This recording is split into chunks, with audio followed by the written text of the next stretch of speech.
नमस्कार बालकों, आज फिर से मैं महावीर शिक्षा निकेतन उच्च माध्यमिक विद्यालय किशनगढ़ रेनवाल की ऑनलाइन क्लासेज में आप सभी छात्रों का हार्दिक अभिनंदन स्वागत करता हूं। आज हम कक्षा 6, 7, 8 हिंदी व्याकरण में कल हम पढ़ रहे थे वर्णों के बारे में। वर्ण कितने होते हैं, कौन कौन से वर्ण होते हैं, स्वर क्या है। आज की कक्षा में हम वर्णों के उच्चारण स्थान के बारे में अध्ययन करेंगे। वर्णों का उच्चारण स्थान क्या है, उच्चारण स्थान किसे कहते हैं। वर्णों के उच्चारण के समय हमारी जिह्वा मुख के विभिन्न स्थानों को स्पर्श करती हैं। हम जब भी कोई भी वर्ण बोलते हैं या स्वर बोलते हैं तो हमारी जो जिह्वा है वो मुख के किसी न किसी भाग को स्पर्श करती है, और जिस भाग को स्पर्श करती है परिणाम स्वरूप वैसी ही ध्वनियाँ मुख से निकलती हैं, और वही उस वर्ण का उच्चारण स्थान भी कहलाता है। तो यहाँ देखिए, उच्चारण स्थान की परिभाषा क्या है। मुख के जिस भाग से जो वर्ण बोला जाए वही उस वर्ण का उच्चारण स्थान कहलाता है। उच्चारण स्थान के बारे में आप समझ गए होंगे कि मुख के जिस भाग से जो वर्ण बोला जा रहा है वही उस वर्ण का उच्चारण स्थान कहलाता है, और उसकी पहचान उच्चारण स्थान के नाम से उसकी पहचान होती है। ध्यान दो बेटे, कंपटीशन एग्जाम में आपकी लोकल जो एग्जाम होती है उसमें, और अध्यापक जो पात्रता परीक्षा होती है उसमें भी है ना, वर्णों के उच्चारण स्थान से संबंधित बहुत सारे क्वेश्चन आते हैं। तो ये चैप्टर आपके लिए बड़ा ही इम्पोर्टेंट है। आपको इस अध्याय को बड़ी गहराई से तल्लीनता के साथ में पढ़ना है और समझना है, और सारे छात्र हैं वो इसको पढ़ करके जो भी कमेंट हो, कमी हो, अच्छा लगे वो बताना है। तो ध्यान देना बेटे, उच्चारण स्थान के आधार पर वर्णों का वर्गीकरण निम्नलिखित है। क्रम संख्या, वर्ण और स्वर, व्यंजन, वर्ग, उच्चारण स्थान, एक शब्द, यानी उसको एक शब्द के नाम से भी हम याद कर सकते हैं। एग्जाम की दृष्टि से, परीक्षा की दृष्टि से याद करने के लिए मैं आपको एक शब्द भी बता रहा हूं। ए, आ, क, ख, ग, घ, अंग, है, जिसे हम संपूर्ण कैवर्ग और स्वर ए, आ और है ये कंठ से बोले जाते हैं, इन्हें हम कंठे कहते हैं, और एक शब्द में इन्हें अकह भी कहा जाता है। आगे नंबर दो, ई, च, छ, ज, झ,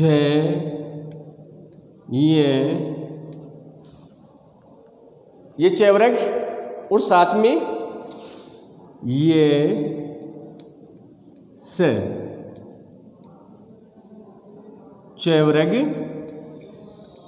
चैवर्ग के साथ में स्वर ई, ये और स। ये चैवर्ग के साथ में ई और ये और स, इन्हें हम तालव्य कहते हैं, तालु से बोले जाते हैं, तालव्य वर्ण कहते हैं। तालव्य वर्ण अगर एग्जाम में पूछा जाए, परीक्षा में पूछा जाए कि च कौन सा वर्ण है, अब उसमें ऑप्शन आएंगे कंठे, तालव्य, मूर्धन्य, तो आपको उस समय तालव्य बताना है। इसको एच के नाम से एक शब्द में भी याद रख सकते हैं। एच, ये इंपॉर्टेंट है बेटे याद रखने के लिए। ई ई चैवरग और ये और से। इस प्रकार से वर्णों का नंबर 3 उच्चारण। री, टे, ठे, डे, ढे, अण, रे, से। इस प्रकार से ये आपका टैवरग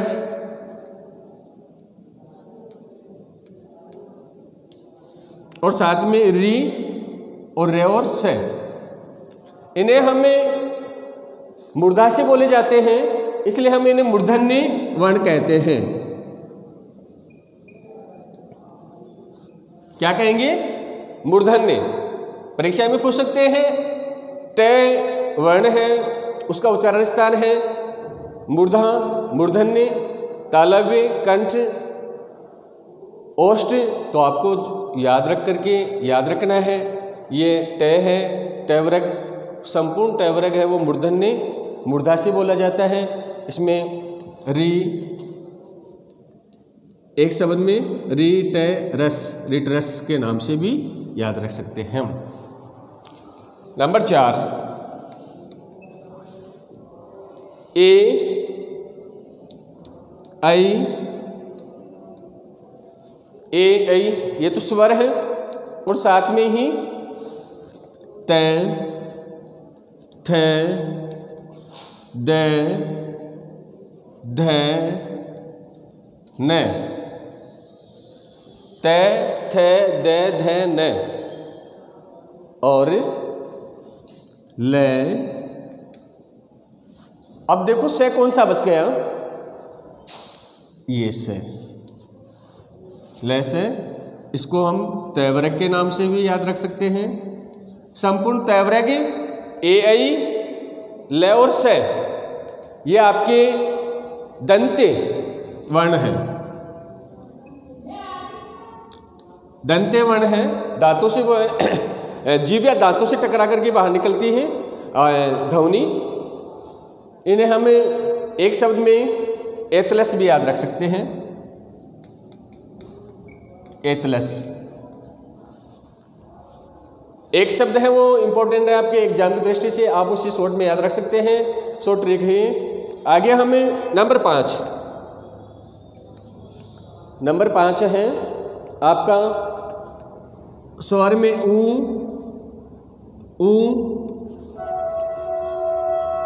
पे, फे, बे, भे, मैं। पे, फे, बे, मैं। और इसे हमें पैवरक भी कह सकते हैं। पैवरक के संपूर्ण जो वर्ण है वो, और साथ में स्वर है ऊ और ऊ, ये आपके ओष्ठ वर्ण होते हैं। ओष्ठ क्यों कहते हैं इन्हें? क्योंकि पे, फे, आप उच्चारण करके देखो, इनको बोलते समय आपके दोनों होठ मिलेंगे। पे, फे, बे, दोनों होठ साथ में मिलने से ध्वनि बाहर निकलती है, तो ये ओष्ठ कहलाते हैं। इन्हें हम उपमम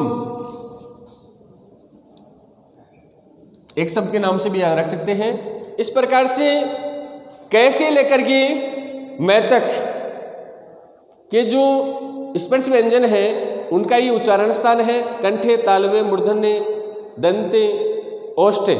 अब आगे जो आपके पंचम वर्ण के नाम से भी जाने जाते हैं, अनुनासिक भी जिन्हें कहा जाता है, ङ,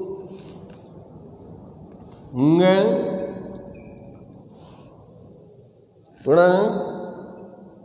ङे, ये, ण, न, म। इन्हें हमें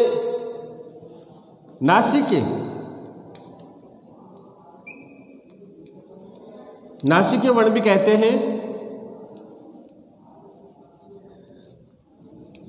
नासिक के वर्ण भी कहते हैं, क्योंकि ये सारे के सारे जो वर्ण हैं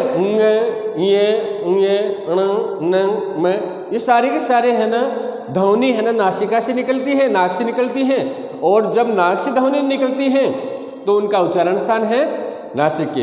अब ध्यान देना, इनके उच्चारण स्थान दो हैं, ये है इसका उच्चारण स्थान कंठे भी है और नासिक के भी हैं। इसी प्रकार से सारे जो पंचम वर्ण हैं इनका उच्चारण स्थान है ना नासिक के भी है और उनका जो निश्चित वर्ग है उसमें भी वो शामिल में है। जैसे च है वो तालव्य भी है और नासिक के भी है, सॉरी ये है वो तालव्य भी है और नासिक के भी है। ऐसे न ये आपका मूर्धन्य भी है और नासिक के भी हैं। इसी प्रकार से न और मैं ये दोनों क्या है, दंते और ओष्ठ्य में शामिल है, लेकिन ये नासिक के भी गिने जाते हैं।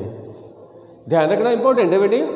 अगर इनका यही आए ना, ये पंचम वर्ण आए और साथ में इंगे आए और उच्चारण स्थान पूछते हैं तो नासिक के बताना है, और केवल अकेला पूछें और उसमें अगर ये ऑप्शन नहीं हो और कंठे हो तो कंठे सही होगा। अब देखते हैं वह का उच्चारण स्थान है वह ये दंतोष्ठ है, दंतोष्ठ भी कहते इसे।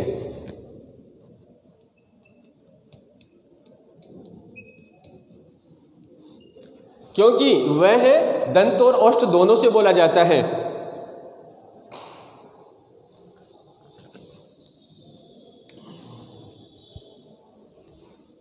ओ औ कंठोष्ठ है,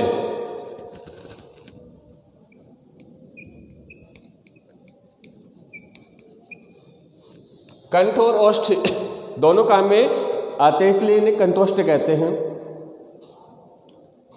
ए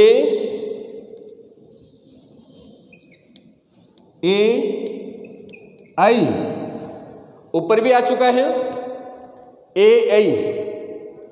ए आई का उच्चारण स्थान दंते भी है और केवल सिंगल ए आई का ही उच्चारण स्थान पूछे आपको, और उसमें अगर ये ऑप्शन नहीं हो दंते वाला तो उसमें ये कंठ तालव्य भी कहलाते हैं।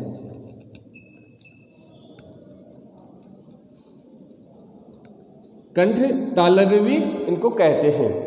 इस प्रकार से आज हमने वर्णों के उच्चारण स्थान के बारे में अध्ययन किया है। आप इस सारणी उतार लेंगे और इनको याद रखेंगे गृह कार्य के रूप में। आप इनको उतार करके याद करेंगे, एग्जाम की दृष्टि से इम्पोर्टेंट है। कंपटीशन एग्जाम में भी इनकी बहुत सारे क्वेश्चन आते हैं। अन्य जो व्यंजन हैं उनके बारे में हम बात करते हैं। वर्णों का जो उच्चारण स्थान है वो बड़ा ही इम्पोर्टेंट है। बहुत सारे भले आप आरएस का एग्जाम दे रहे हैं या पटवार का एग्जाम दे रहे हैं, ग्राम सेवक का एग्जाम दे रहे हैं, कोई भी जो एग्जाम है जिसमें हिंदी का पेपर होता है तो 1 नंबर का क्वेश्चन होता है। साथ में आपके पाठ्यक्रम में भी इसको शामिल किया गया है, तो इसलिए बड़ा ही महत्वपूर्ण है। अन्य जो व्यंजन आपके रह गए हैं जिनमें संयुक्त व्यंजन, संयुक्त व्यंजन, संयुक्त व्यंजन में दो भिन्न व्यंजनों के योग से बने व्यंजन होते हैं। कौन से? दो भिन्न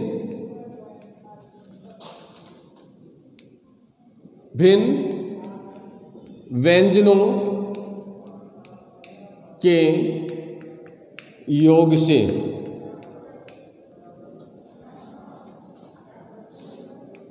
बने व्यंजन संयुक्त व्यंजन कहलाते हैं। जैसे क्ष, त्रय, गे। कल की कक्षा में हमने बात की थी कि 4 होते हैं, श्रेय को भी इसमें शामिल किया गया है। आज हम इनके निर्माण के बारे में अध्ययन करेंगे, कैसे इनका निर्माण होता है। तो क्ष से में क धन से मिला होता है। इनसे बहुत सारे जो शब्द बनते हैं, जैसे वृक्ष। इसी प्रकार से आपका ज्ञ वर्ण में जे और ये मिलके बनाते हैं। इनसे मिलने वाला शब्द जैसे संज्ञा है, ज्ञान है, संज्ञा है, ज्ञान है, विज्ञान है। इसी प्रकार से आपका जो अगला त्रय, त्रय में तय और रय मिलकर के बनते हैं त्रय, जैसे पत्र। इसी प्रकार से आपका जो श्रय है, श्रय में से धन र मिलके बनते हैं, जैसे श्री है आदि, श्रम है। इस प्रकार से इन संयुक्त वर्णों का निर्माण होता है और आगे की कक्षाओं में हम स्वर तंत्रियों के आधार पर व्यंजनों का वर्गीकरण है उसका अध्ययन करेंगे। आप सबको आज का जो चैप्टर पढ़ा है वर्णों का उच्चारण स्थान और ये संयुक्त व्यंजन कैसे बनते हैं, इनको आप लिखेंगे गृह कार्य के रूप में। धन्यवाद।